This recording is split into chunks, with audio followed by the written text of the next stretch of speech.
As I'm sure most of you know, recently I traveled to LA and Miami, in part for a businessy thing with Ubisoft, but also as just a pseudo vacation to see the locations of GTA 5 and the locations of GTA 6 as shown in the first trailer. I'm not going to show everything here. I've got hours of footage and like 700 different small little clips that I made while there, but I will go through all the posts that I made on Instagram, YouTube, and Twitter to give it like a broad overview. So I say here, traveling international for the first time to go to LA and Miami next week with TGG. He largely planned everything. Hopefully I survive. I'm unsure how much content I will make while they're streaming wise, but I'll take pictures and record for some hopefully good stories. I only ended up streaming the first day, and that was going through places in GTA 5, in LA I mean. The reason for that is because I didn't end up getting my streamer backpack in time, and it was just awkward to say stream in Disneyland, which I'll talk about in a moment, because they have some rules about like not having professional camera stuff, even though you can use your phone to record whatever you want. I think that was in part because live streamers in the past have caused problems in the park. And like when I got to Miami is such a chill place. It just felt weird like bringing out my phone to record stuff. I just wanted to enjoy my vacation and, you know, just take small footage of the places that I went rather than being dedicated permanently talking to a chat. As much as it was fun to do it in LA, I wouldn't mind like if the next trailer comes out, going back to Miami and doing the whole thing again while live streaming, but I'll hopefully have a better setup for that if I ever do that again.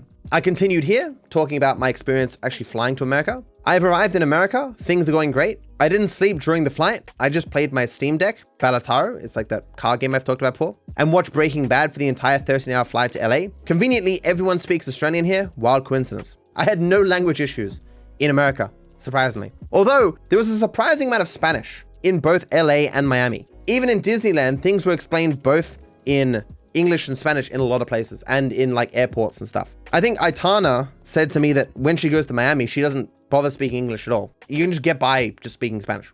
Because of the way that I flew over to LA and I didn't sleep, I had no jet lag. Like I just arrived at like 4 or 5 p.m. or something, and then I had dinner with the other people who were there for the businessy thing. So it was Laura, a person who worked for Ubisoft, Bombastic, a Star Wars YouTuber, Modest Pelican, who we didn't even know was going, and we were just like, hey, look, it's Pelly. Awesome. And then TG and me, and that was our group of 5. And so we had dinner, and then I just slept at a normal time for an American, like 9 p.m. And so I guess my body had just adjusted. But I was up for like 32 hours. I just enjoyed playing Balataro so much and watching Breaking Bad that I had no issues, which was nice. In LA, the highlight of the live streaming and all the places that we went was this small clip that we got, which has a bit of a story. I'm sure you recognize this. Davey, how you doing? About as good as can be expected, but the news ain't good. I know what you're talking about.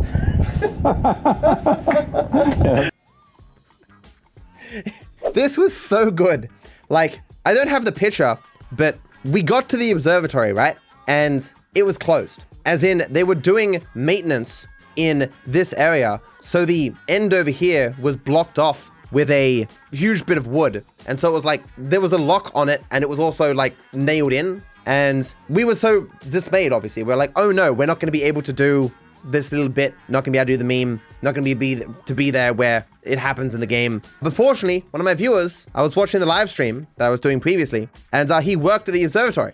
And so he was willing to open it for us and let us in. So it was like truly the highlight of the entire trip, because we went from the highs of expectation of being able to do this, and then the massive lows of, oh my God, we've flown 13 hours, we're not gonna be able to do it. And then the massive high of him actually being able to do it, which is very cool. It's funny though, micro-analyzing this, there's problems with it. Like, it looks like I'm going to the wrong side here for a second, and then I go around him, and TGG says the news ain't good rather than the news is not good, but we only had one take at it. And honestly, I liked how scuffed it was, because if we had just rehearsed it over and over again and made it perfect, it wouldn't have been as kind of like wholesome and spur of the moment, you know? Any asked in chat, he didn't get into trouble by doing that. He didn't. He was a manager at the place, and the main concern he had was that people he worked with would gossip or something, which is why the post I made thanking him, I took down, just to not potentially get him into hot water or something. Regardless, you know, really cool. We, of course, didn't end there, though, because obviously we went all over LA, so we did another scene as well. Another brilliant Lamar Davis production. Excuse me, can you tell me where Bonehill Beach House is? No, homie, I cannot. Man, could you come on? Actually, yeah. It's that one right there. You won't get a chance.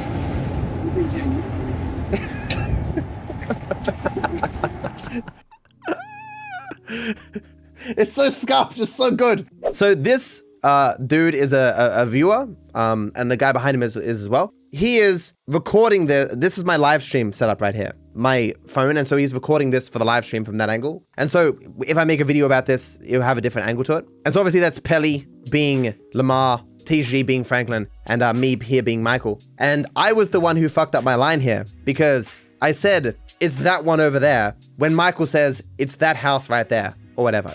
I said one instead of house. Still seemed good though. You see this little wrist thing I have here? This is normally where my chat was for me to read as I went along. And this little backpack always held my streaming stuff. But yeah, as you can see here, like you can see the house from the beginning of the game on Franklin Lamar, and all these houses are in the game. And if you watch the live stream, I guess it's only available to members now on YouTube, but you know, eventually I'll make videos out of it, hopefully. But there were just so many things that was like, that's GTA 5, that's GTA 5. Because Rockstar did a very good job condensing the actual world down into the game. I memed a bit here and said, we didn't record it, but TGG and Modest Pelican went on to actually steal cars from their house. The commitment to the bit was insane. And also, we got very fortunate recording this because when we got here, we were like, oh shit, there's the three of us and this scene requires 3 people. Who's gonna record it? I was just very fortunate that 3 viewers came by and helped out. So that was cool. Thank you so much, guys. And it worked out. They spawned in last minute. Yeah, at the very last minute, it was perfect timing. You'll see them in the live stream footage. Incredible to think that the US built an entire city based on a video game. Yeah, crazy.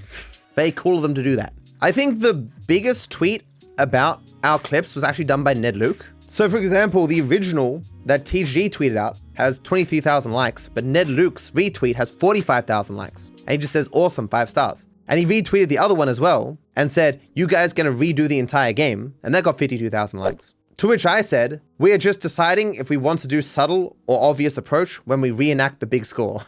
TG says, good idea, Matt. Tell the whole world we are robbing a bank. And I responded, how else will they know to tune into the live stream? Ned Luke says here, loud and dumb, only way to go. Clearly, if I was going to rob a bank, guys, I would live stream it. It's just the smart thing to do. It's just additional money that you get from the heist. No way Ned Luke himself acknowledged it. We've had a back and forth with Ned Luke for eons now. He's a good dude. So all of that was day one. And during my experience live streaming in America, I was just using one T-Mobile SIM to live stream from. And so at various different points in LA, T-Mobile didn't have enough reception for my stream to be a decent quality. And sometimes it would drop out entirely. We went on a tour around like billionaire houses and stuff. You could barely see anything because all the billionaires had like huge hedges in front of their houses or whatever. But in that area, there was no mobile reception, probably because they had like signal jammers or something. But in other just normal areas, there was no reception as well. My original desire was to have 2 SIM cards that I could use at the same time, which you can do if you use a second phone as a hotspot or whatever. But I could not sign up for any other major provider in America. AT&T and Verizon are the 2 other major ones, and none of them would allow me, an Australian, to connect to their service. It's just insane to me. T-Mobile is so good that in Australia, I could download their app and actually get a SIM, an eSIM. And so the second I got off the plane, I was instantly with T-Mobile.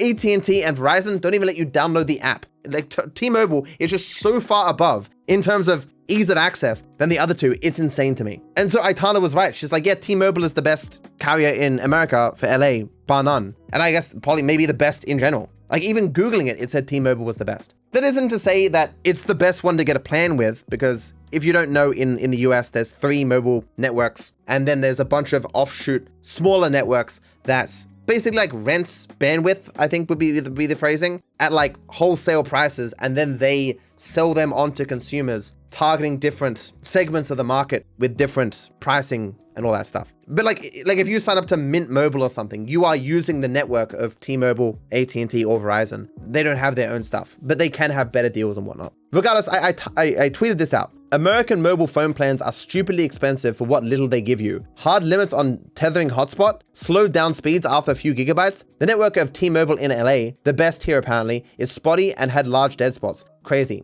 Going to America and trying their mobile plans made me appreciate the mobile plans in Australia. Everything is fucking unlimited. You get super fast speeds, great coverage for like $50 or something. And that's Australian dollars. Australia 10 years ago had garbage mobile internet. And America was, from what I can recall, massively better, everyone used to say. But these days, that is not the case. It is as if America has not advanced at all, and Australia has just gone, hey, things sucked here, let's improve things. I say that all while my house right here doesn't have good mobile coverage, but in general, everywhere else is good. It is interesting though that in Australia, we also have 3 major mobile carriers, which is it's Telstra, Vodafone, and Optus. Yeah. My decision to not bother really all that much with live streaming for the future days was in part because I couldn't get that second eSIM to have a better connection while in America. I hated my stream dropping to low quality and dropping out sometimes. It was annoying. Although another reason why I was hesitant was because I received a community guideline strike on my YouTube channel. The tweets are no longer here because I removed them because it was resolved. But while in a Uber, music was playing and I was like, whatever, they're gonna mute my VOD like Twitch does, who gives a shit? But in reality, YouTube will give you 2 warnings, like as emails or whatever, and then just like nuke off your stream and give you a community guideline strike if you are around copyrighted music during a live stream. That's just weird to me because if I uploaded those same songs in a YouTube video, the video would just get content ID'd and I just wouldn't be able to make money off that video. But in a live stream, you know, you get community guideline strikes. And if you get like 3 of those, I think they delete your account. It's insane. And as well, that strike meant that I wouldn't be able to live stream even if I wanted to for the rest of the week. And so I couldn't upload as well, which while I was away, some videos were meant to release. So I was freaking out. But fortunately, within like, I don't know, 5 hours, something I got it resolved. Did eat into my sleep, which was not great considering we were having a full-on second day, but it did get resolved. So that's why I deleted the tweets. So day 2, I was there to do my businessy thing with Ubisoft, where they're releasing a new game, Star Wars Outlaws. And so there was like 50 creators all in the hotel that I was staying at, and everyone was bussed to this area where we listened to the voice actors talk, and then we played the game for like 4 hours, 2 separate segments in different parts of the game. I'm not meant to talk about my impressions of the game or show any footage of it or whatever until a later date, probably close to the launch or whatever. But I would say overall, the day was quite fun and it was nice to see all those people. But I recognized no one. The only people actually I think I recognized was 2 of the guys from Funhouse. You know, the Rooster Teeth Achievement Hunter offshoot? You know those guys? Regardless, they were there. They're the only people I recognized. And it made me, again, realize how many content creators exist in the world. And as well, I felt a little bit odd one out in a way because there were a lot of Star Wars content creators. And obviously, I'm not a Star Wars content creator, but I have done a lot of stuff with Ubisoft in the past. And so I assume that's why they had us involved to some degree. Great people over at Ubisoft and their willingness to bring us out for this event. And that was basically day 2, that just entire thing. And then we had some dinner and then we went to bed. It was basically a whole day affair. It was day 3 that we moved into Disneyland. As I say here, I'm getting the VIP Disneyland experience. And here's me with my cool sunglasses, my Gucci sunglasses that Aitana helped me buy. And that really saved my ass through this trip. Like I realized, you know, throughout the week, if I had not had these sunglasses, I would have gone blind. The sun was blinding. And like I got burnt in a variety of different places over the course of the trip, even though I put on sunscreen, because I didn't put on enough sunscreen. But fortunately, having these sunglasses at least meant that I didn't destroy my fucking eyes. Yeah, so this trip was just, there was like 3 tiers, I think, of Disneyland. The first tier where you just go on in the lines and go on the rides. Often it's like an hour wait for every ride. It's quite crazy, the idea that anyone wait an hour for any ride. And then there's like fast track where you skip like 80% of the line. It's kind of like there's 2 lines that kind of meet at the ends, but only some people can go in the second line. And there's usually like no one in that fast track line, but it usually meets the normal line close to the end. So there's like, you skip like 80% of the line and you go in the last 20%. And they alternate between the lines. So rather than having an hour wait, you have like a 5 to 10 minute wait, which is way better, obviously. But then there's another tier above that, which is a VIP experience. It's usually for like famous people or whatever, but we got it as like a bonus, as a cool thing because of the business thing we were doing with Ubisoft. So how the VIP Disneyland experience works is we got our own special tour guide who knew everything about the park. And because we were there related to Star Wars, the main things we focused on was Star Wars, but she was also extraordinarily knowledgeable in Star Wars. I don't know, but she might be 60, I'm not sure, but she would talk about how she was there to see the original Star Wars when it released in theaters. And she saw it like a dozen times or something. And she was super enthusiastic and super hyped about the whole Disneyland experience. And she would talk about the people who made different rides and everyone involved and the history of the rides, how long they've been there, like specific to the date when particular rides were opened, when certain expansions happened. And we were ushered from ride to ride to ride, all the best stuff. And it was a wonderful experience. people said to me that having this experience will like ruin any future Disneyland experience for you, because not having the VIP person, not having fast track or whatever, it would make it a lot slower. And they're probably right. But I do think going just in general would still probably be quite fun. The best ride was probably, they had these, what they might call off the rails things, where you're in like a buggy with like 10 other people, and it like is ushered through like an experience where it's meant to be like an interactive story. The story we had was like, we were captured by the First Order, and so we would be ushered through different rooms in this buggy as we're trying to escape. So there'd be like a holographic Kylo Ren or an animatronic Kylo Ren and stuff, and like he would use the Force and different parts of the wall would burst out, and like things would collapse on him, or collapse, the thing would like, the wall would burst open and we'd be like thrown through it and stuff. We'd be ushered into a ship, and that you could feel the ship moving, and then when we get out, it'd be in a different location. It was crazy. And there was this drop where like we actually physically dropped in this buggy and just went boof, and it was like, whoa, you know. And the other one was a similar off-rails experience where we saw like a small shorts of Minnie and Mickey, and then during the shorts, a pie gets thrown into the top of a train, and this train is being driven by Goofy, and the train explodes, and somehow in the screen, a hole appears, and then we walk through that hole into the movie. And then there's like a little line or whatever, and then we get onto a new train, which is again these like off the rails buggies or whatever. So there's like 8 of us or something in it, and it's just being like ushered through. What I mean by off the rails is we are going through an area, but you can't look down and see like a track and wheels or something. It's confusing how it's even being moved at all. Maybe it's magnets, I don't know. And then like every room had like these glorious paintings and moving images on like every little detail. Like you look from one side of yourself and it's like unbelievable art and moving images and stuff. And then in another, it's even something else. Like you couldn't see every single thing in the one attempt at the ride. You need like 5 attempts. It was insane. And you're being just thrown around, and it's an interactive experience. It was very interesting. Australia has nothing like these experiences. We do not have theme parks anywhere near as big as Disneyland. It would take at least like 5 VIP experiences to see all of Disneyland. We did not get to see all of it in the time that we were there. We got to see like 1/5 of it at best. It is basically like they combined 5 Australian theme parks into it. Me and TG were in agreement after our time in the US that there was nothing that we saw that was better than Australia, except for the theme park and Disneyland and stuff. That was just orders of magnitude better than anything that we have here. Unfortunately, there is no footage of me at Disneyland because I didn't live stream it, but I did record some things, and Bombastic recorded some stuff, and I'll use his footage if I make a video on it. How does it feel to be captured by the First Order? It's great. Super fun. But again, as we focus mainly on Star Wars stuff, we did do some other stuff, but I got the experience of being able to make a lightsaber, which cost like $200, like it was not cheap, but I didn't pay for it, so cool. Got this picture taken in front of the Millennium Falcon. Disneyland was great. I don't normally get merch, but building a lightsaber to pose as Obi-Wan was sweet. And there's me, looking all sick. The problem though, is I could not fit this lightsaber into my luggage. And so I was told that we'd be able to ship it from Disneyland. Like Disneyland had a feature where you could ship it wherever you wanted to. And so I'm like, oh, sweet, I can do that. So I said, I'll pay you whatever you want, just ship it to Australia. And they came back after a while and said, actually, I'm sorry, we can't ship it to Australia. And you can imagine it would be customs, or I don't know, but I'm not sure what countries they ship lightsabers to, but not Australia, which really sucks. So what I end up having to do is I just took off the blade. So the hilt is the heavy part and probably the most expensive part. So I need to at some point of Etsy or eBay or something just buy a new blade. But yeah, it was still a fun experience making it. Originally, what I was going to do is just give it to a fan. I was going to tweet out like, hey, yo, are you in Disneyland? Do you want a lightsaber? But I didn't end up finding the time. You didn't have the high ground anymore.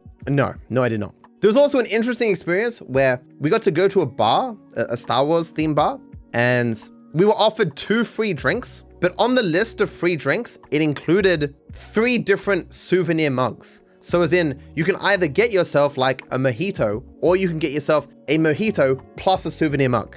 So everyone just like, oh, well, I'll use my free drinks to get myself the $150 beer tasting table, which is like an actual table with different beers in it and like little horns. And so everyone used their 2 free drinks to get just a bunch of those. And so I've got like a souvenir mug somewhere. I got both souvenir mugs, but one of them didn't seem like it was very good for drinking from. So I just have the Endor souvenir mug or something. But it's just funny that they allowed you to do that. So I mentioned before Bombastic. This is Bombastic. Good dude. And this is me, TG, of course, and me using our lightsabers to somewhat slice his neck in this picture, which is cool. He knows a lot more about Star Wars than me and TG, because it's something that he has a Star Wars YouTube channel. If you want to check him out, feel free. This picture as well, Pelly, Bombastic, me and TG. Me, red face, burned from the sun in this Star Wars set here. I think this is meant to be the holographic chess kind of game from Star Wars. And so that was my 3 days in LA. The next day we went to Miami. This was something separate from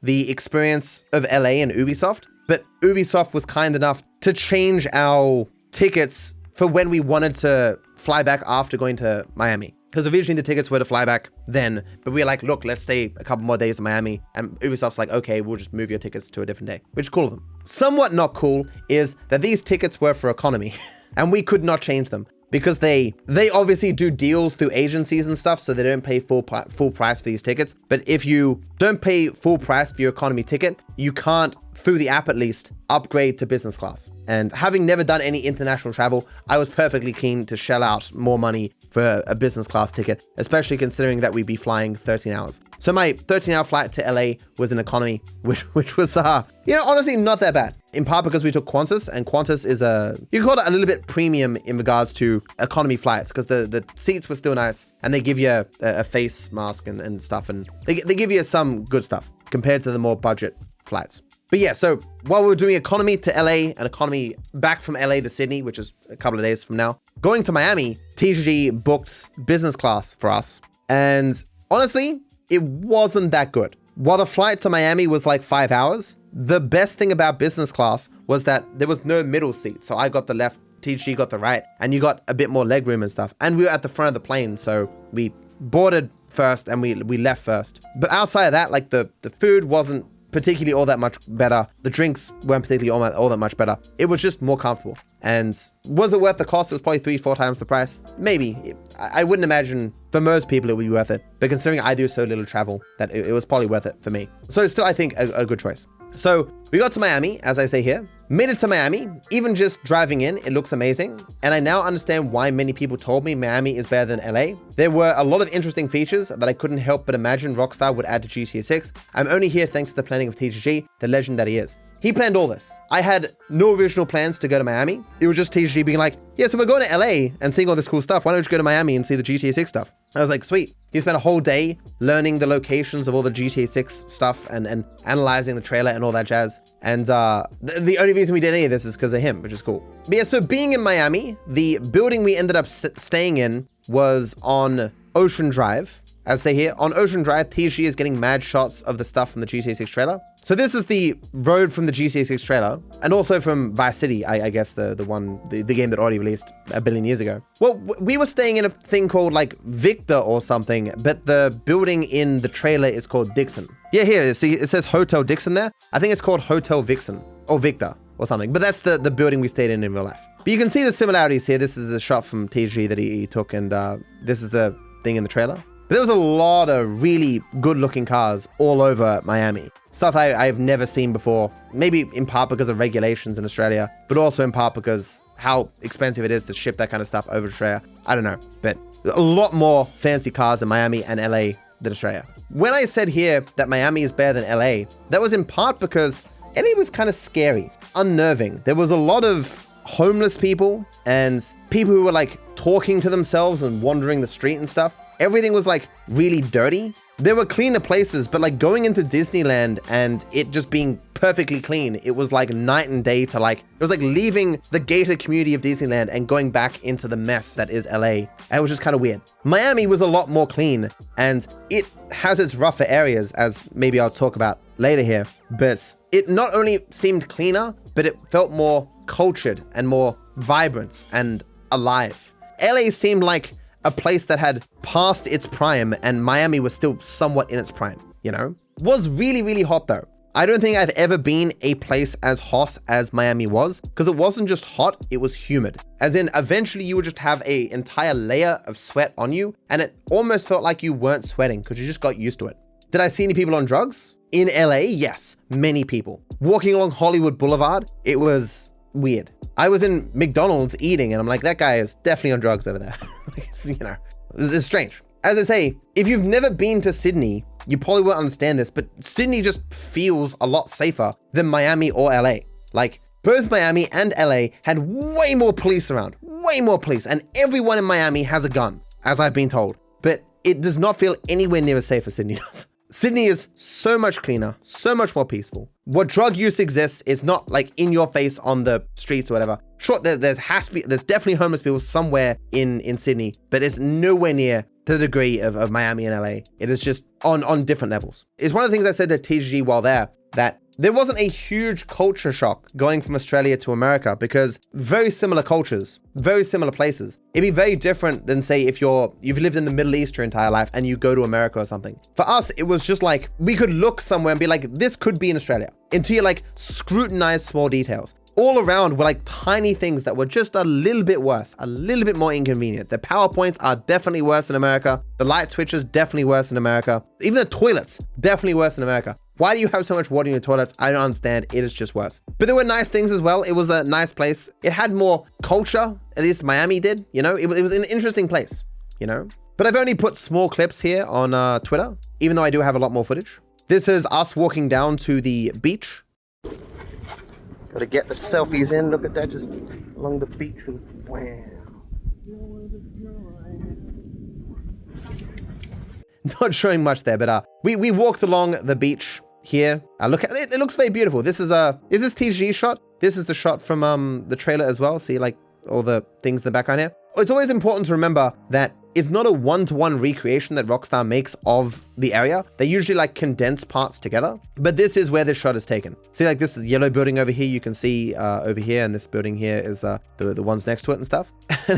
You can see me laying here on one of these, what would you call this? A bench or something? We arrived early enough that I was watching people put these out, and I had never made the connection that that's something that they did. I guess, yeah, free beach chairs. Like I've seen in movies or cartoons and stuff, rows and rows of beach chairs, and I saw them in the trailer as well, but I never made the connection that people go out there every single day and put them out and then take them in. I've never seen this in Australia, but maybe I have never been to a big enough beach. But yeah, I was chilling here. Like over the course of the entire week, we walked like 100 kilometers or something. It was nuts. But yeah, very peaceful beach, looked lovely, and I wish we'd gone for a swim or something, but we never found the time. I did nothing in the water the entire time there, which felt like a missed opportunity. I didn't walk enough. I walked like 100 kilos. Like my feet were blistered, my legs hurt, like my face was just red, and like my entire body was red by the end of this trip. My ear was bleeding on the outside. It just wasn't enough walking to offset the amount of rich food that we had. I say we walked 100 kilos. I mean, we walked 100 kilometers, whatever. Another interesting thing that I found while there, we found street art of a Dark Viper and Gorilla right next to each other in Miami. TGG and I are going to be represented in GTA 6 millions to one. And so yeah, it's just like a dark snake of some kinds. And then next to it, like literally right next to it is a gorilla. Obviously, I have a Viper as my name, and then TGG has a gorilla as his logo or whatever. Kind of funny coincidence. While there, we went on a speedboat, and this is one little picture of us flying around there. It was fun. Nothing more to say than that. It's just flying around at 1,000,000 miles an hour on a speedboat in the Miami water was just sick. But it was interesting just taking random pictures of stuff like this and saying leaked GTA 6 graphics 2024. Like picture this. This is basically what GTA 6 is going to look like. And it's just a picture of real life. You're just going to walk in here and steal a car and bugger off, you know? Another thing we did is we flew to the Keys, which is like the furthest point of America, which is in Florida or whatever. So it was like an hour or two flight, I think. We did it in a seaplane, which is what I'm in here. Not much footage of it did I bother posting or whatever, but that's just me. And you can see like the reflection here, the pilot or whatever. All we did is we flew to the Keys, got ourselves some food, and the burger was unbelievably amazing. And we took a tour around the islands. We took a picture at the furthest point in America, and then we flew back. But the main reason why we did it is because TG wanted to get the shot from the trailer where, you know, the seaplane is flying over the train bridge thing. And so you just wanted to get that shot. So that was the entire reason thousands of dollars were spent to go on that seaplane. Well, that was like the motivating thing, but the experience of being on a seaplane was so fun. And Gabe, my viewer that I met down there, was like, man, you won't go on a seaplane, man. That's some risky shit, man. It'll be some dodgy thing. It'll be a scam or something. Aitana was like, it's going to be a scam. It's so dangerous being on a seaplane. What are you, crazy? And even these things got to me. Like, I was concerned that we were going to some place and we're gonna get mugged or killed or something. And the place that we were meeting, the people to fly the seaplane, we couldn't see any seaplanes in the harbor, and I was a bit nervous. But of course, I was always gonna do it, because there's no way you're backing out, especially after TG spent money and I was paid my half as well. It was worth at least meeting the people who were meant to fly us. But the hotel we're meeting them in is like somewhat run down. Like, you can see it, like there's repairs needed on it, and it was just like, holy shit, this is so fucking shady. TG had called the number to find out where we're meant to meet, and the person on the phone seemed so rude and angry. I called them because we couldn't find exactly where to meet, and they seemed a bit angry as well. Like, even talking to them was intimidating. It was just a high stress situation, everyone telling us not to do it. Everything seeming so sketchy. But when we finally met the dude who was gonna fly us seemingly, or drive the boat initially, he seemed like the nicest dude. You looked at him and you're like, this is a guy who has flown stuff for like the last 30 years, like easily. He was just the nicest dude, and he looks like a pilot. As it turned out, he was driving us on a boat out into the middle of the sea to meet the seaplane. And then the dude on the seaplane, who was our pilot, had like 47 years experience flying seaplanes or something. And I was just like, if there are anyone's hands that you could be in where you're perfectly safe, it is a guy with 47 years experience flying planes. And he's showing us like, he's like, this is my son. He's also a pilot. And this is him flying right now. He's in a faster plane. He's going to this island with these rich people or whatever. And he's like, I'm getting my grandkids into flying as well. It was just like the chillest dude. And flying over Miami, and then flying over the ocean, and then flying over the Keys, and seeing how big everything was and how beautiful everything was just such a wondrous experience. So while there, by the sheerest coincidence, we walked into a store, and there was a shirt that looked like the shirt that Tommy Vercetti wears in Vice City. So I bought it by the suggestion of TG, I believe. And I said, soon I'll be running Miami. I tried to look up like some relevant quote that I could use from the game, but there was nothing. There's obviously people posting Tommy Vercetti stuff, Tommy stuff here. Good for a meme, as TG says here. Gonna tell my kids this is Tommy Vercetti. I look so shady with my sweaty hair and shit. He also got a Hawaiian shirt. That's what he's wearing there from the same store.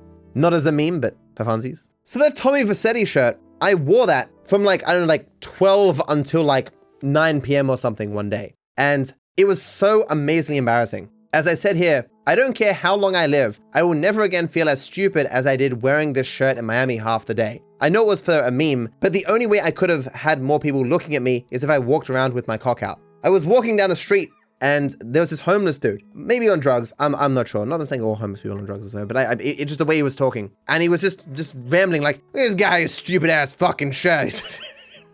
And these shorts do not go well with this, because it was just spur of the moment thing that I just happened to see this shirt and I wore it. But it was so big on me, and it looked so goddamn dumb. And so I looked so much like a tourist. And this was actually a bit of a problem, because in some parts of Miami, if you're in the wrong street and you look like a person who can be taken advantage of, you will be taken advantage of. Someone will come up to you, ask you for your money, and you have to give your money, or they'll like beat you up or shoot you or whatever. Apparently they're usually cool about it, in that like, you know, they'll let you keep like your driver's license or whatever, stuff that'd be a pain in the ass to replace, but that has no value for the robber. But we went to get food, me, TG, and Gabe, which I'll talk about Gabe in a second. And so we ended up going to one of those ghost kitchens where on the app, it will say like, oh, this is a restaurant where you can buy food from. But in reality, it's like one kitchen that makes food for like 15 of these ghost kitchens. But you could physically go to the ghost kitchen and like look at the menu for each of the different ghost kitchens and order what you wanted. But we were unaware that this was in like a kind of shady neighborhood. And we were 110% like seconds away from being robbed. There were guys eyeing us. They were like, hey, and looking at us and shit. And this isn't just like, you know, foreigners being afraid in a wrong environment or whatever. Gabe, who's a local there, he's like, yeah, they were going to rob you guys. But we just fortunately left quickly enough or whatever that didn't end up happening. But we had to stand around for like a couple of minutes, whatever, and it was fucking concerning. We also, around that same time, me wearing this shirt, ended up going to look at some club that is going to be in GTA 6, like Dark Space or something it was called. And while out there, the owner of the club was there. And he's like, hey guys, what you doing? And like, we explained or whatever that we're recording this stuff for GTA 6. It's like, oh, sweet, cool. But it's funny because like I think Gabe looked up this guy on his phone after they left. And apparently he'd gotten out of jail like 2 weeks ago or something. And it was like him and a bunch of burly toughs just standing around there with like 2 supercars or some shit. And we're there, cringy kiss, basically with my fucking Hawaiian shirt, recording the outside of this club.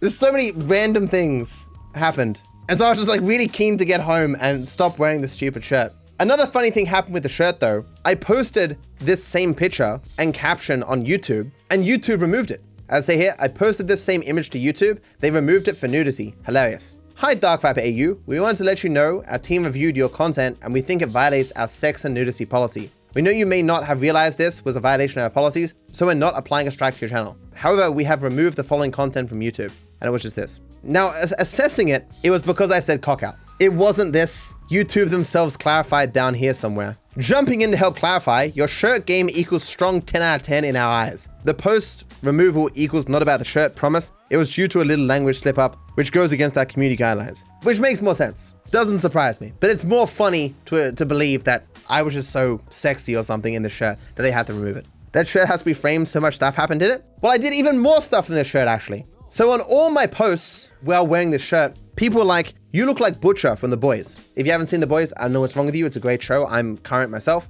And like I can see it, right? He wears those kind of Hawaiian kind of shirts, whatever, usually with a black jacket or whatever. We've got similar kind of facial hair, even though his hair is black and mine's brown. So coincidentally, at this time, there had been a meme of people like pretending to be Butcher on Twitter or in Reels or whatever. And so I was like, screw it. All these people say I look like Butcher. I'm going to do something like that too. Oi, Huey, Homelander done taken my son and killed my wife. So get your shit together, you lanky. We got a job to do. Obviously, my impression of Butcher was not very good. I'm not good at impressions, but I think it was a funny meme. Did okay. I like to do stupid things when circumstances permit. Throughout our time in Miami, me and TGG met a dude named Gabe.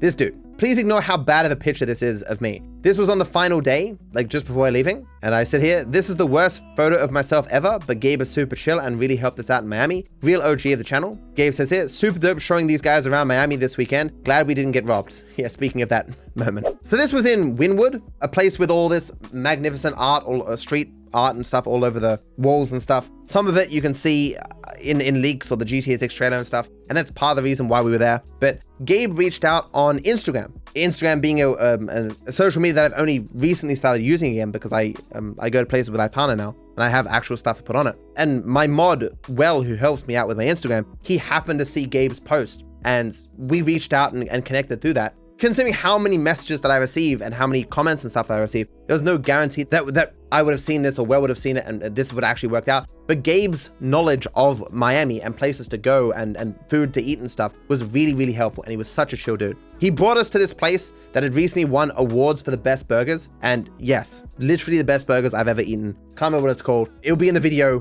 when that comes out one day, I assure you. But like he drove us around a bit. We went to some Cuban restaurant and stuff. I'm not sure how much I can talk about, but let's just say people in Miami know very well that GTA 6 is based on Miami.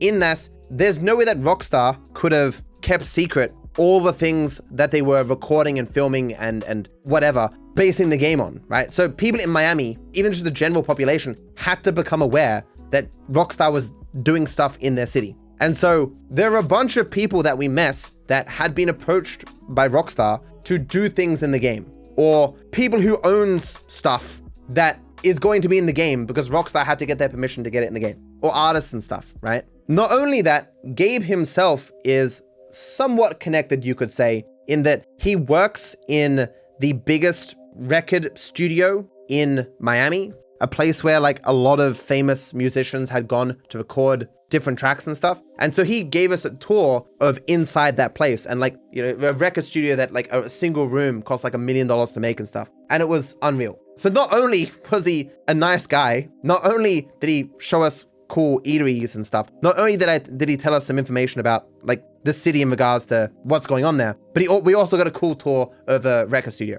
which was sick. And so Gabe has been watching me since apparently like 2016, 2017. I mean, before I had a YouTube channel with GTA content on it, when I was just like a Twitch streamer, he has been watching me, so he says. And I believe it.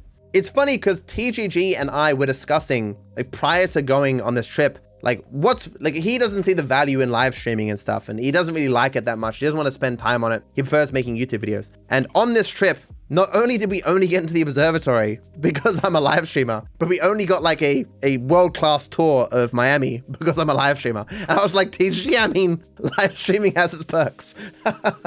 But yeah, sick dude, and great experience. Oh, I should mention, because I found it funny, when we went to the Cuban restaurant, it was like top drawer, best Cuban restaurant kind of thing. And I ordered myself a grilled cheese and a Caesar salad. Just because I found it funny. We'd already eaten like a fuck ton of food. Was this when we came back from the Keys? Because we were in the Keys, we ate like a fuck ton of food. And I was fit to explode. And even though it was such an amazingly fancy restaurant, I ordered like the most basic bitch food ever. And TGG ordered actual food and ate it. And he was wrong to do so, because later on he felt sick because he'd eaten so much fucking food. I put on like 5 kilos on this trip, guys, in a week. Because I just ate that much food. I had so many large meals at so many different places that were so good. But it was funny. Gabe was ordered in I guess in Cuban? I can't remember the language, whatever.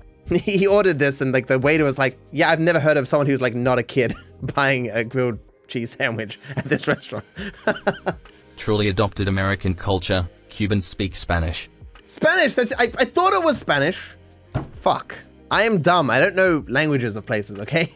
And so I guess that was basically the final day. And so at that point, we were flying from Miami to LA, and then LA back to Sydney. And so it was 20 hours, and we had to stop over in Phoenix for like 2 hours. We ended up actually going from Miami to Phoenix to LA to Sydney over the course of 20 hours. And it wasn't actually that bad. I ended up sleeping on the flights from LA to Sydney. And so it went by like that. I slept like 4 times. Although that caused me to have jet lag when I arrived in Sydney. Like I was a bit dizzy for like a day or two. It was kind of weird. But being in Phoenix was so amazingly hot that even in the airport with their air conditioning, it was impossible to stop the heat entirely. It was like 42 degrees Celsius or something. I'm looking out at like mountains and nothingness and desert, and I'm thinking to myself, why does anyone live here? I was only there for 2 hours, and I was just like, why? You excited to be in Phoenix, TG?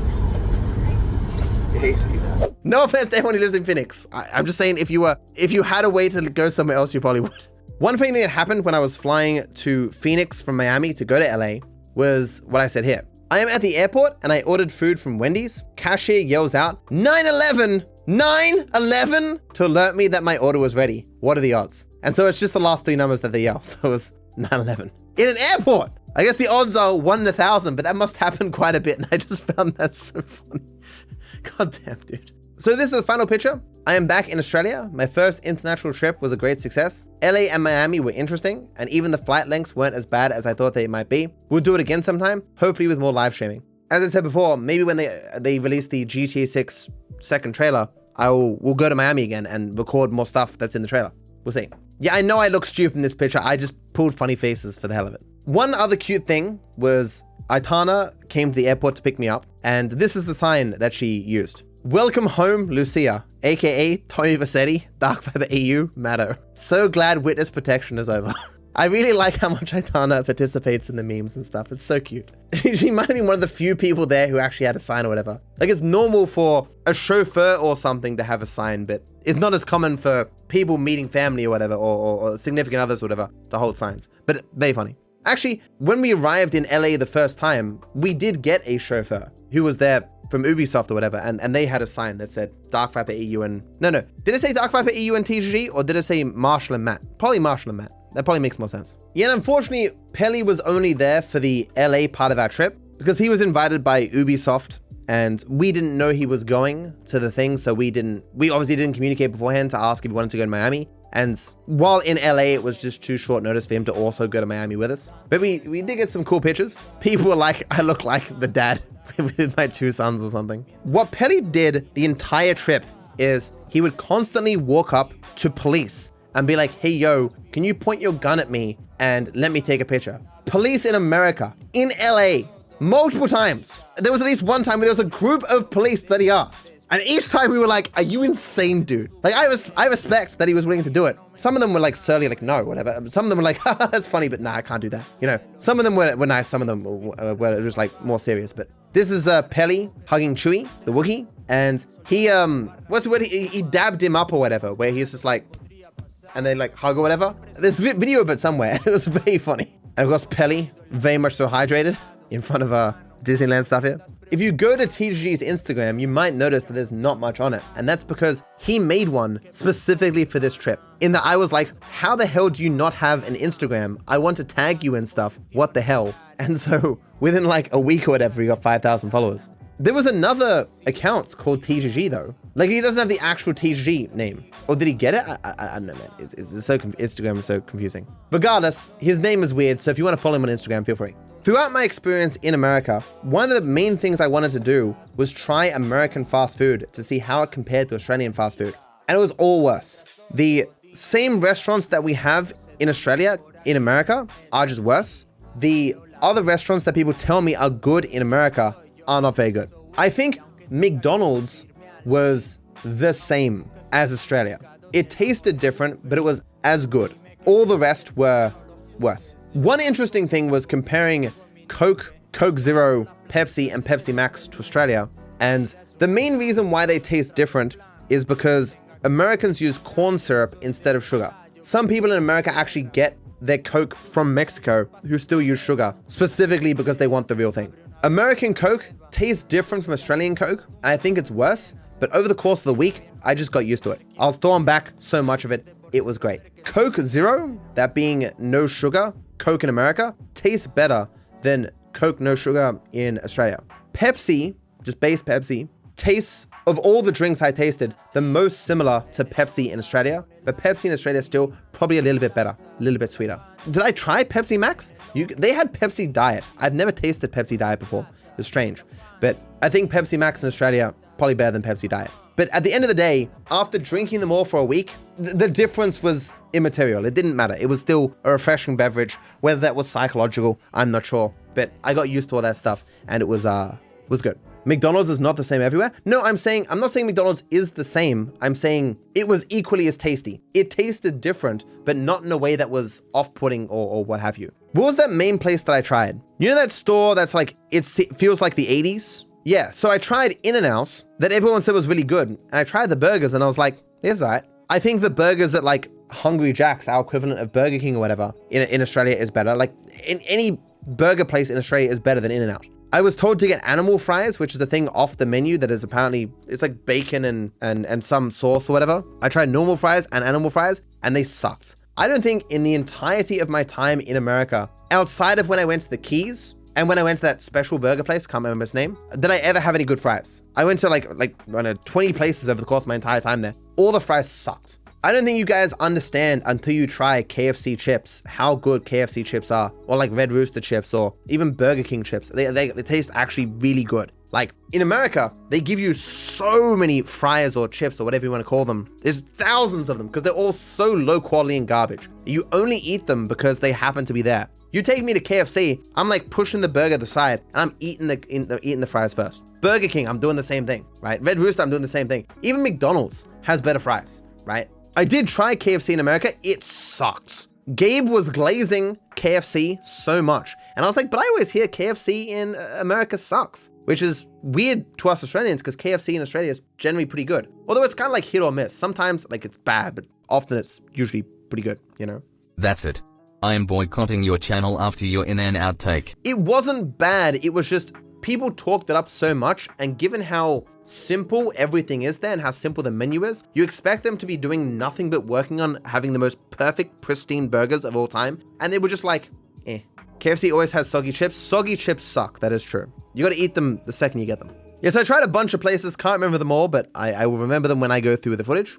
And that is my entire experience in LA and Miami. Will I go back? Miami? Yeah, probably at some point.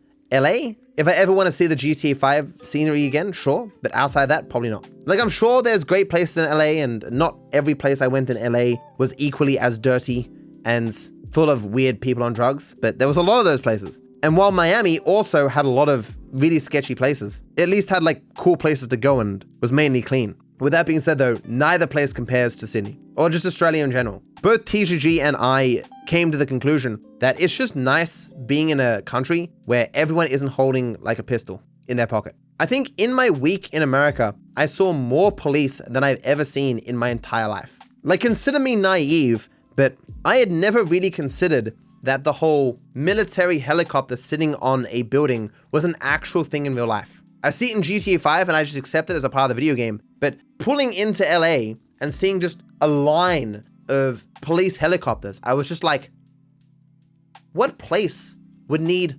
multiple police helicopters? Why? And seeing just like huge groups of police everywhere on every corner, it's just like, how could you live in a place that would need that? Like, I'm sure living there, you just get used to it. But as a foreigner, it's just like the feeling of being unsafe was just so much stronger in LA and Miami than I've ever felt anywhere in Australia. The worst, poorest place, downtrodden, dirty place in Sydney, I will feel safer than most of Miami and LA. It's just such a strange thing, but I'm sure you just get used to it. And on some level, it is probably just, you know, being in a foreign land or something. Because Gabe was just like, oh yeah, it's perfectly safe here, as long as you just don't go in the places that are unsafe. Just don't go to the wrong streets and you'll be fine. Just saying that sentence, it was just like, you don't see that sentence as like weird at all? Yeah, just don't be in the wrong place at the wrong time, you'll be fine.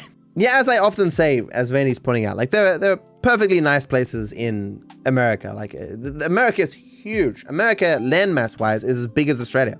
There are perfectly wonderful, safe, happy places in America. There's good places and bad places, but Sydney is just great. So yeah, that's the end of my story. Stop! Now that I have your attention, hit the like and subscribe button. Thank you. I wish you all the best.